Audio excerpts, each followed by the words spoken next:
Bonjour, cette vidéo explique comment analyser les causes d'un problème dans une logique d'amélioration qualité.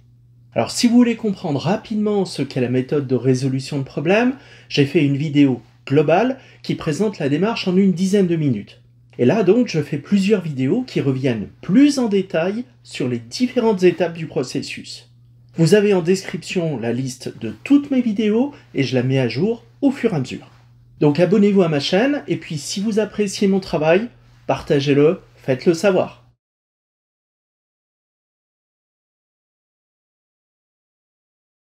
Alors dans cette vidéo, on est encore au stade initial de la résolution d'un problème. On vient juste de poser le problème, c'était la vidéo 1, et d'analyser son contexte ainsi que les contraintes qui en découlent, la vidéo 2. Avant qu'on puisse commencer à réfléchir aux solutions, c'est ce qu'on fera dans la 4e étape de cette série, il est nécessaire que l'on détaille les causes de notre problème.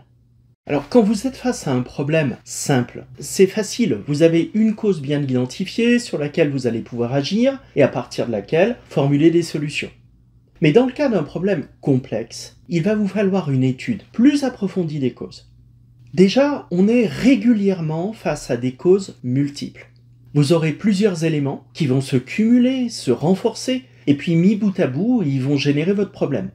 Analyser le problème nécessite donc d'identifier l'ensemble des causes qui sont à sa source. Autre souci, ces causes peuvent être aussi imbriquées les unes par rapport aux autres. Une première cause va générer une première conséquence. Et cette première conséquence va être elle-même la cause d'une nouvelle conséquence qui va à son tour engendrer un nouveau problème, etc. Alors l'ennui, c'est que quand vous commencez votre analyse de problème, vous ne savez pas forcément à quel stade vous êtes dans ce grand enchaînement. Donc là encore, vous avez besoin d'identifier l'ensemble de la chaîne des causes pour espérer attaquer le problème le plus en amont possible. Enfin, on peut rencontrer des problèmes qui sont évolutifs. Quand ils surviennent une première fois, ils ont un effet sur leur contexte, mais s'ils se produisent à nouveau, leur impact sera différent de la fois précédente. On peut avoir une diminution de l'effet, le système va s'adapter et offrir une réponse plus efficace, ou au contraire, un renforcement. Dans ce cas, chaque survenue des mêmes causes engendre un problème de plus en plus grave. Alors vous l'avez compris, face à un problème complexe, la difficulté est d'identifier l'ensemble des causes possibles, y compris celles qui sont masquées, et les interactions entre ces causes. Mais même en ayant un panorama complet, on peut encore faire des confusions et des interprétations hâtives qui peuvent vous induire en erreur et vous amener à proposer des solutions inadéquates. Par exemple, si vous constatez une augmentation des défauts sur une ligne de production, vous pouvez penser que la faute vient des opérateurs, qui manquent de rigueur, alors que la véritable raison est tout autre, mais masquée. Vous avez fait un changement de fournisseur et ça fait varier les matières premières que vous utilisez. Et ça, vous ne l'avez pas pris en compte dans les réglages des machines.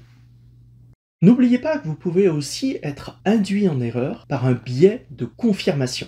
Un biais de confirmation, c'est une idée préconçue de la situation qui va fonctionner comme un prisme déformant votre vision de la réalité. Ça va vous amener à amplifier ce qui va dans le sens de votre idée première, tout en minimisant ce qui pourrait conduire dans d'autres directions. Donc attention, il faut agir avec rigueur et méthode. Allons-y.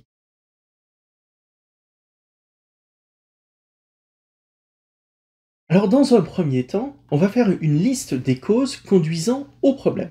Mais on ne part pas de nulle part. Nos analyses préalables nous ont déjà permis de réunir certaines informations.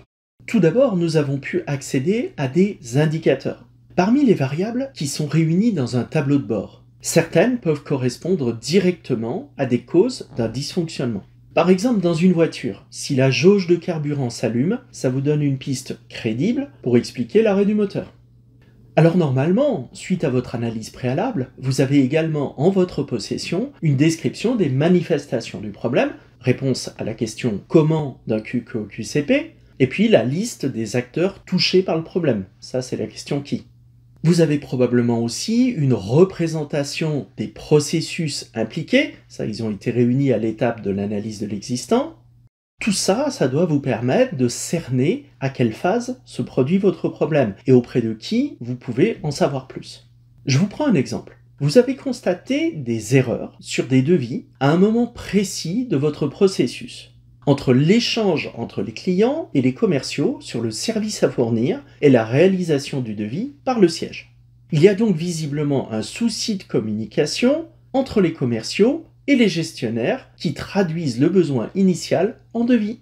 Sur un diagramme de flux d'informations, par exemple, vous pouvez identifier les étapes correspondantes. Voilà, c'est précisément ici, et vous visualisez aussi les acteurs qui sont concernés. Alors, ça ne vous donne pas encore de solution, mais c'est déjà un progrès. Vous allez petit à petit croiser les informations disponibles et lancer des investigations complémentaires.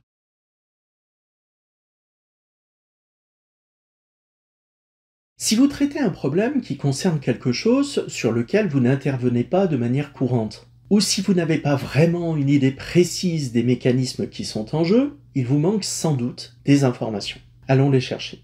En interne, vous pouvez par exemple créer de nouveaux indicateurs et obtenir des premières mesures. Elles seront d'abord utiles pour matérialiser votre problème, puis ensuite pour voir si vous l'avez réglé. En externe, vous pouvez avoir besoin de lancer une veille technique ou juridique par exemple, afin de mieux comprendre ce qui peut dysfonctionner. Vous pouvez également collecter des informations complémentaires auprès des personnes que vous avez identifiées et qui peuvent vous parler du problème. Préparez une série de questions qui vous semblent pertinentes et interrogez directement ces personnes si possible. Alors attention, vous aurez parfois à reconstituer un fonctionnement à travers des témoignages qui peuvent être subjectifs et partiaux. Tenez compte de la sensibilité de chacune et de chacun et aux biais qu'on peut avoir de manière plus ou moins consciente. En particulier si le problème implique une personne qui ne fait pas correctement le travail attendu. Dans ce cas-là, il est peu probable qu'elle le reconnaisse ouvertement. Il faudra faire preuve de tact dans la manière dont vous l'interrogez, parce qu'elle n'est pas forcément consciente ou responsable du dysfonctionnement. Recueillez un maximum d'informations de la part d'un maximum de personnes représentatives pour pouvoir croiser les points de vue. Dans certains cas, vous ne pourrez pas accéder directement à l'ensemble des personnes concernées, ou bien leur nombre sera trop important pour les questionner individuellement. Si vous avez par exemple un souci de réputation, vous pourrez rarement interroger chacun de vos clients particuliers sur l'image qu'ils ont de vous. Dans ce cas, vous pourrez procéder à une enquête par questionnaire, soit en le mettant librement à disposition de ceux qui désirent y répondre, soit en déterminant un échantillon représentatif et en leur transmettant vos questions. Alors ensuite, vous aurez à compiler et à interpréter les réponses que vous aurez récoltées. Alors attention, car la problématique des enquêtes par questionnaire est complexe et je ferai sans doute un jour des vidéos sur le sujet. Comme source d'information, vous pouvez aussi vous baser sur des réclamations ou sur votre SAV, en ayant bien conscience que vous n'accédez pas à l'ensemble de vos utilisateurs et donc que vous avez là aussi un problème de représentativité. Alors les techniques que je viens de vous présenter jusqu'à présent correspondent à des moyens d'interrogation individuels. Mais vous avez bien sûr la possibilité de travailler en groupe. Travailler à plusieurs peut permettre de démultiplier les idées qui vont être produites en profitant d'un effet de rebond entre les membres d'un groupe. Vous pouvez par exemple organiser une réunion avec un temps de brainstorming. Et pour en savoir plus, voyez la vidéo que j'ai consacrée à cette technique d'animation. Donc à vous de dégainer les outils les plus pertinents dans votre situation pour identifier le plus finement les causes de votre problème.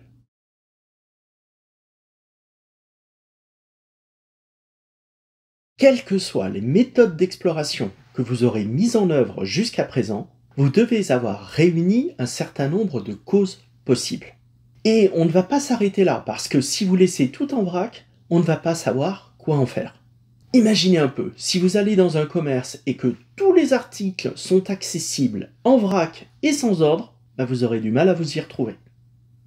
Alors pour commencer, on va travailler sur les mots. Votre liste peut comporter des formulations peu claires, ou même des éléments repérés plusieurs fois dans des termes voisins. Vous pouvez donc simplifier et uniformiser votre liste.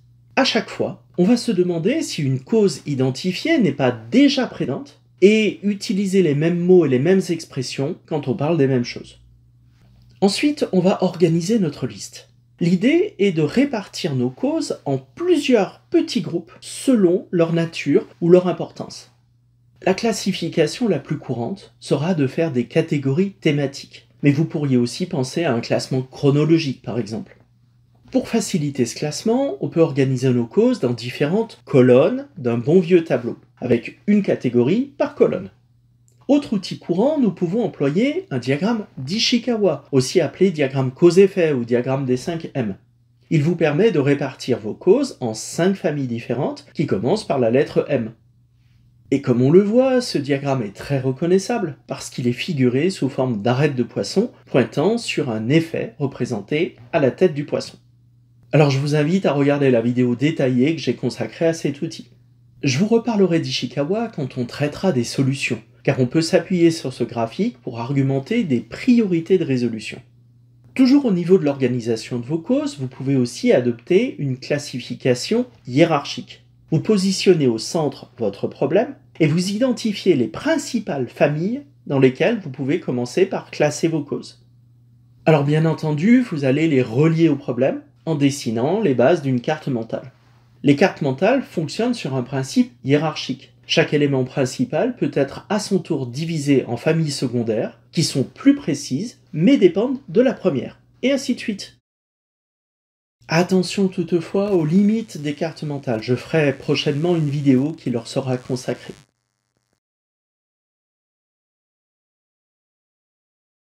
Alors pour terminer, on va envisager une autre approche au niveau des causes, la question de leur enchaînement. On a déjà parlé de problèmes qui vont se dérouler en cascade. Si on parvient à remonter aux causes premières du problème, on pourra ensuite s'attaquer à la source. Alors schématiquement, quand on a deux événements qui s'imbriquent, on peut les relier avec une flèche pour montrer la chronologie et la contrainte d'enchaînement. Par exemple, de mauvaises conditions météo vont causer la raréfaction des produits et donc une hausse des prix. La méthode de l'arbre des causes nous permet de rechercher et de représenter des causes imbriquées. Elle est d'ailleurs préconisée par l'INRS pour rechercher des causes d'accidents du travail. Vous partez du problème final, que vous inscrivez à droite, puis vous vous posez la question de pourquoi. Qu'est-ce qui provoque directement cet effet? Ensuite, vous posez à nouveau la question pour chaque élément en recherchant ce qui peut l'avoir provoqué de manière directe. Et ça vous permet de remonter étape par étape en rajoutant des nœuds de droite à gauche. Et au final, vous pouvez pointer les causes initiales. Regardez sur cet exemple. On part d'une commande livrée en retard. Elle est due à une validation tardive. Cette validation tardive était elle-même due à un blocage au niveau administratif. Le blocage du dossier était causé par la conjonction de deux facteurs. D'une part, une validation en attente par le gestionnaire. D'autre part, le dossier était incomplet. On peut explorer ces deux nouvelles branches à leur tour. La validation était en attente parce que le gestionnaire était absent et le dossier était incomplet parce que les commerciaux n'avaient pas fait de relance face aux informations manquantes. Alors il existe de nombreuses autres techniques d'exploration des causes, en particulier dans des logiques d'analyse préventive. Alors ce sont des techniques qui sont souvent utilisées dans l'industrie pour anticiper la survenue probable de défaillances quand les exigences qualité sont particulièrement fortes, dans l'aéronautique, dans le nucléaire, dans l'automobile, dans l'industrie lourde. Elles permettent d'anticiper les défauts potentiels et d'améliorer la fiabilité des produits, d'optimiser les processus industriels, de faire de la maintenance préventive ou d'anticiper des accidents. Alors c'est le cas par exemple de l'arbre de défaillance, fault tree en anglais, qui fonctionne un peu comme l'arbre des causes, mais avec une arborescence logique.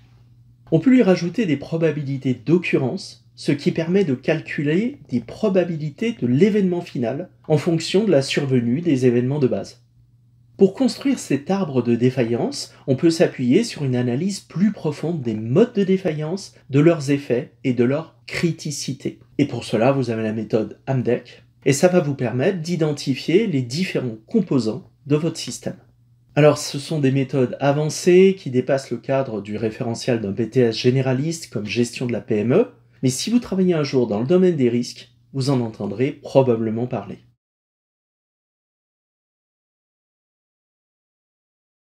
Alors voilà, à l'issue de cette étape, vous devriez avoir une bonne idée sur les principales causes de votre problème et comment les choses s'enchaînent.